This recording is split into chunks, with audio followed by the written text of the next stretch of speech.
Ladies and gents, welcome back to our Football Manager blog, RB Leipzig Save. The last match you saw was sadly yet another pathetic game with our 0-1 loss against Hamburg. Still, I really don't know how we lost that match, but whatever. It happens, it's in the past, let's just get over it. Anyway, before I show you who we will be playing in today's episode, I have to bring you our Champions League draw. And boom. RB Leipzig with Juventus, Barcelona, and Basel. Yeah, well, if this isn't the group of death, I honestly don't know what is. Holy crap. You can look at all the other groups right here. Nope, let's go to all the other groups, all groups. You can see Liverpool with Madrid, Celtic, and Moscow. That should be an interesting one with Brendan Rodgers going up against his old team.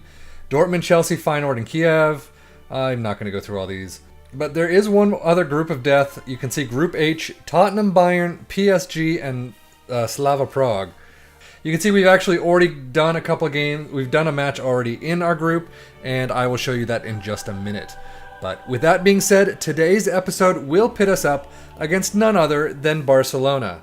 So this should be an interesting one, huh? Before we move on to today's match against Barca, let's just do a quick talk of transfers. You've already seen De Ligt come into our ranks, and I have to say, that kind of screwed me in terms of money. I didn't have a huge budget to begin with, but, there weren't really many to sell on at the club. I actually do like the squad we have, we just don't have any backups that are going to work for us, at least throughout the entire season. So we moved into transfer deadline day with almost no money. I think after we sold Comper, we had maybe 2.3 million or something along those lines. But we did actually put in a couple of bids in the books, so I just decided to risk it and ask the board for a transfer increase. And somehow that option, though, didn't exist. I don't know why. So I basically went with the only one I could, which was increase payroll, and they actually accepted. So they only boosted it a bit, but moving that money into the transfer budget gave me a whopping $6+ million to work with, so something I guess is better than nothing, right? So with that, beyond De Ligt, we do have 3 new signings that come in. All for our second team, pretty much, or all backups / rotation, whatever you want to call it. Nobody else will really slot directly into our first team, at least not for a serious run of games, or not yet at least. For right now, I present to you our new players. Duhe Kaletakar is a center back from our counterparts over at RB Salzburg. 21-year-old Croatian center back. You can see he's pretty good. He's got great heading, pretty good marking is going up, tackling. Not exceptional. Jumping reach is pretty good at 16, but he's got loads of potential, and he can actually come in to do a fairly decent job as center back when called upon from the bench, so very happy with him. Next up, we have Ante Koric from Dynamo Zagreb.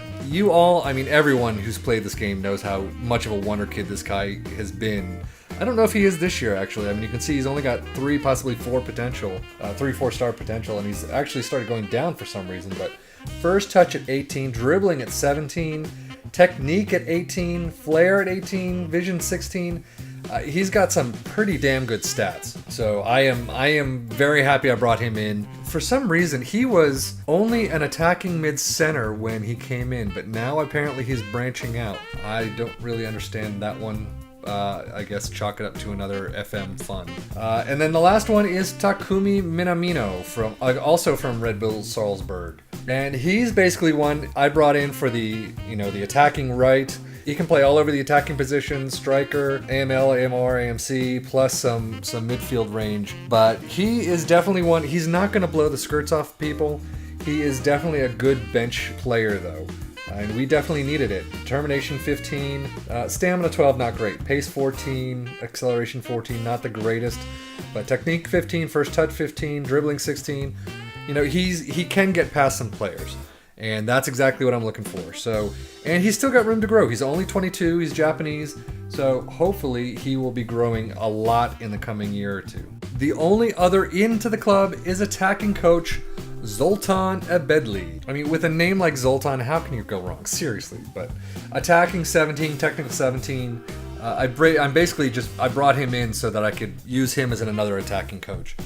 And he looked fairly good with the attacking of 17. So beyond that, there are some top players that did go out this Bundesliga transfer window. You can see Karim Bellarabi out to Bayern for a cool $30.5 million. Matthias de Ligt obviously to RBL for 19 rather. Although I still don't understand the 19 since we actually picked him up for basically 13.5. And Patrick Herrmann to Leverkusen for 11.75 million. You can see the biggest spender was us, RB Leipzig, with 32 million.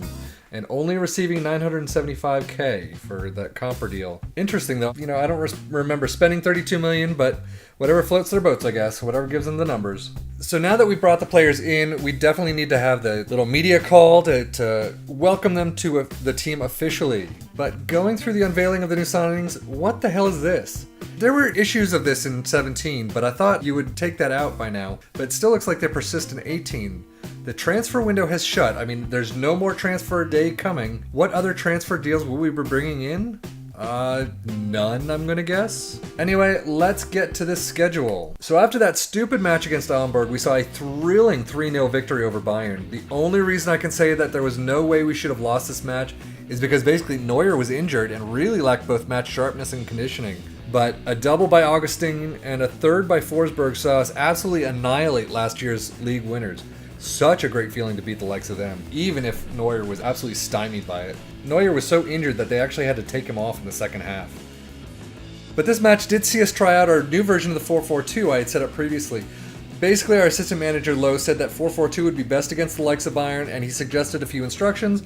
I went with it, tweaked the squad roles just a tad, kind of to get them more into their natural roles, and there we go.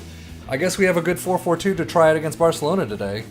So, of course, that's depending on what Lowe has for us, so we don't really want to get too drastic, I guess. But back to the schedule. The Mainz game. We seem to be very inconsistent, but this is an absolute cluster F, if you know what I mean. Timo Werner started the score sheet off in the 25th minute, but then Quaison just had the easiest goal gifted to him. First off, why is Forsberg passing it back to Nvogo? There was absolutely no need for that. There was nobody in front of him really, just bring it up the pitch, at least boot it up. But then we have the blunder to end all blunders. Apparently the goalkeeper issues of 17 have moved to the defensive issues of 18? I don't know, but Nvogo passes it up to de Ligt, who apparently has no fucking clue the ball is being passed to him. Hits him in the shoe, leaves Quaison open to scoring one of the most gifted goals you'll ever see. Absolutely pathetic. And in the end we lose in the last effing minute to Mainz. Not a happy game for me, I swear. We can beat Bayern 3-0, but lose to Mainz? Frustrating. And Nvogo has lost his spot in the starting 11, I am sorry. So then we have our first foray into the Champions League. FC Basel. Champions League, baby! We seriously leave goals till late in games and it drives me absolutely bloody nuts. Against Basel, we had a very frustrating first half, could not create anything. But the second half comes in, I get the team fired up with an assertive, you're not good enough speech, basically. And in the 65th minute, we finally break through and get our first. Our second and final goal coming just past 10 minutes after that. So in the end, a nice 2-0 win over our first Champions League match stage opponents. So only 5 to go. Now on to Hanover. This one, we really just changed the tactics altogether. They sat first in the league without a loss. So I was expecting to have to put in another good defensive effort here. So we scrapped the 4-3-3 altogether and came up with the 5-1-2-2 DM whatever it is. I don't know what you want to call it. 5-3-2, 3-5-2, whatever you want to call it. And apparently it actually worked. We conceded early, but we were able to bring it back and finally win 3-1. Passing it up the pitch straight in the middle, Augustin into Werner, who just one-times it into the back of the net. Absolutely amazing shot. And then to make it 3-1 to finalize the game, Duhe Kaletakar gets his first goal in an RBL uniform. Great little header dunk from Kaiser that Esser just couldn't get to. So in the end, 3-1 over top of the league Hanover at that time. Apparently we were just very evenly matched. But not today, suckers! But Leno did have a great game today, so it could have been a lot better if it wasn't for his shot stopping. Definitely one I would like to bring in at some point, that Leno dude. Apparently he's pretty good. Now here is another issue I have with this game that I have had for years. Right before our Stuttgart match, Diego Demme has come up to me saying he's upset about his lack of first-team football and wants more. All the choices I'm given when talking to him, they're basically things I would not say in real life. You just came back from an injury. Why would I start you if you haven't been fully match fit? I mean, even, let's see, is he match fit now, Diego Demme? 79 match sharpness. He was down in the 50s and 60s or thereabouts when he started bitching about first team. Why would I start you when you haven't been fully match fit at all? But no, this game gives me a choice of play him or piss him off, which may piss others off too. So now I have to play him. Drives me crazy. But, you know, oh, you're dead and you want more first team football? Well, unfortunately, I can't explain to you how you died, so I guess I'll have to cave. I mean, little things like this piss me off. But whatever. He actually did come in and did it very well. 8.2 you can see, but I mean, still, they have issues.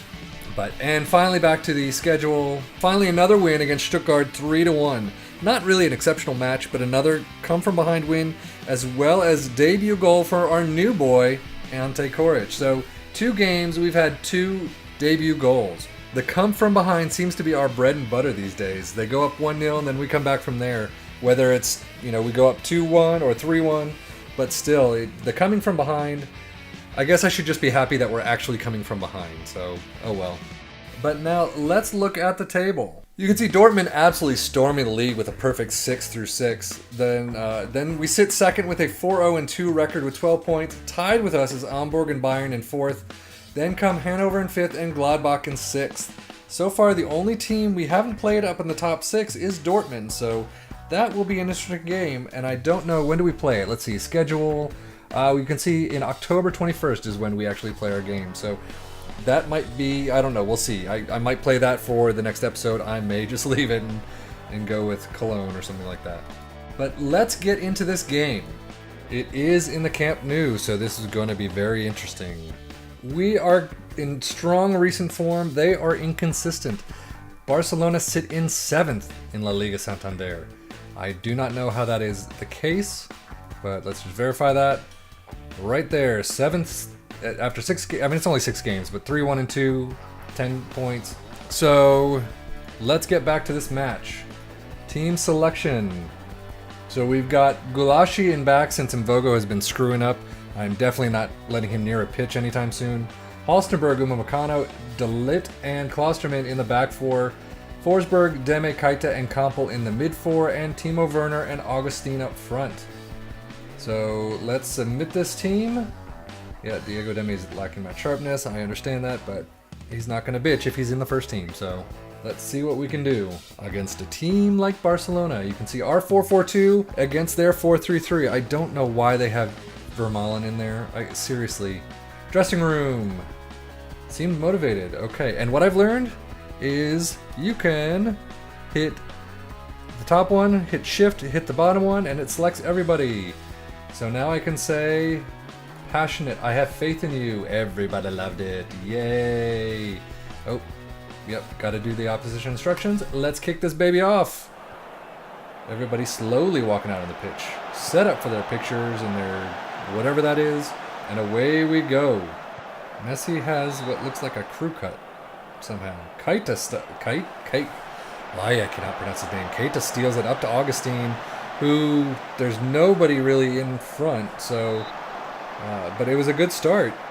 So I know we have supporting roles and a lot of defensive roles, and it was just stolen, but Suarez, no. Oh, thank God. But it would be nice if somebody could get up to give, you know, Augustine and friends some help. Now, I'm going to put a poll up right now. Does anyone want 2D versus 3D? I love the 3D because I can actually see the players, I can see what they're doing. But 2D definitely gets a much better drop-down view of what's going on the pitch. And you can kind of see all of your players all at once. So there are benefits and, you know, negatives to both. So I'm going to put a poll up. Let me know what you'd rather see, or let me know in the comments down below. What would you rather see, 2D or 3D? So put your word in and we'll go with it. Navigate has been booked. We might want to tell him to ease off the tackles. Well, I'm going to leave it for now because this is a team that I would, you know, we want the ball back. We need the ball as much as we can. But I don't want to do it. Retain possession. No. Okay. No. Thank God. Good job, Gulashi. And I know I'm butchering his name. I'm almost certain I'm butchering his name. They've definitely had more possession than we have. Oh! Son of a gun. Suarez just bangs it off the post and Messi can get the rebound, scoring 1-0 Barcelona. 33 minutes in. Got to have a good team talk. Halstenberg could have targeted his man a little bit better. You guys got to get open too. I mean, look, you're getting it stolen, and then you've got no openings. Why are you passing it back? I mean, these bad passes are what's going to kill you.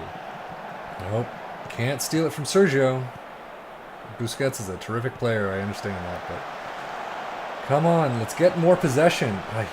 That could have been a great stop for... Oh, Werner comes in, steals the ball, and gets a first goal. Timo Werner, nice job. At the Camp Nou. Camp whatever. I call it the Camp Nou. But off Vermaelen. I told you, Vermaelen, not a great defense, not as great center back.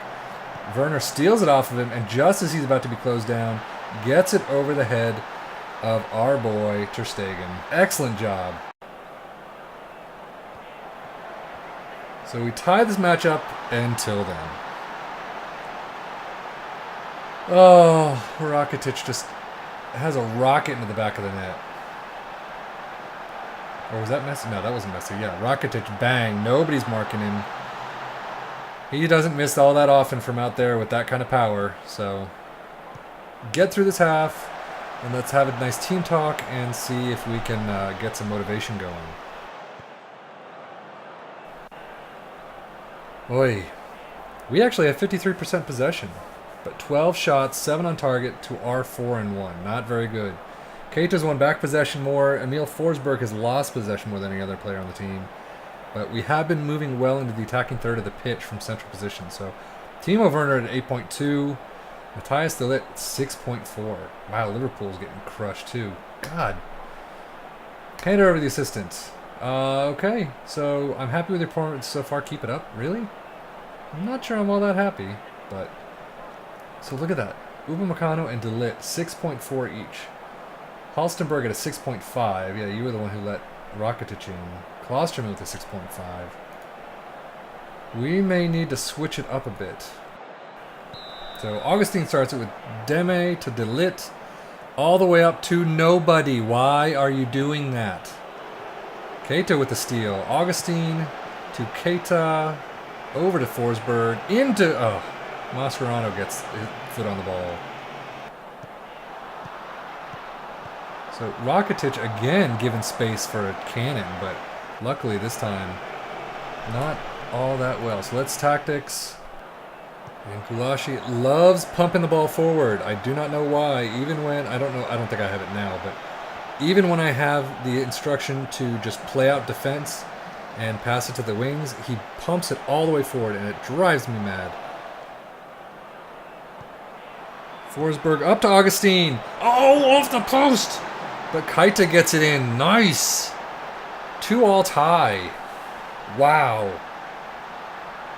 But look at this. Forsberg with the worst possible angle. What the hell is going on? Really?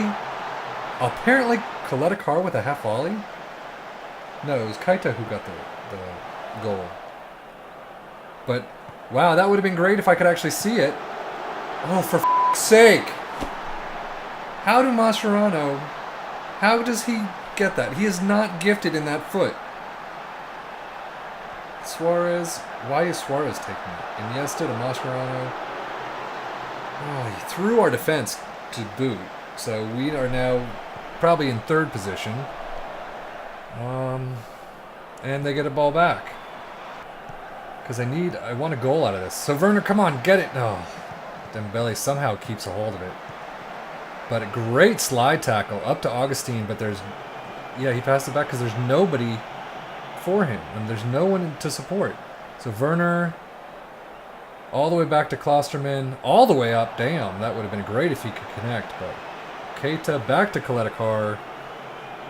Your passing, you guys, your passing is not up to par. And how is that not a foul? Referee. Referee. Come on. So, 75th minute. Oh, 15 minutes left. Can we get another goal and keep them from scoring? It does not look like it. So, Dembele comes in. Why does he have an afro?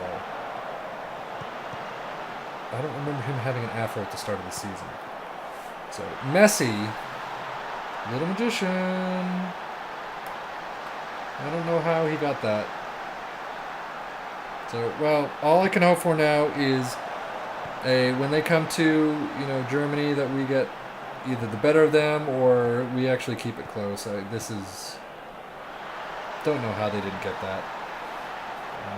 Dembele to Vermaelen to Sergio Roberto.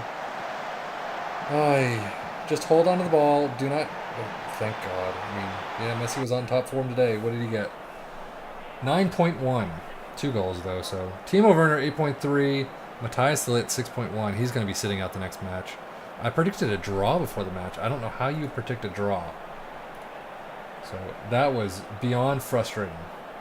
Why the f*** would you be pleased with the performance out there? Nope. 6.4, 6.5, 6.1, 6.2. How would you be pleased?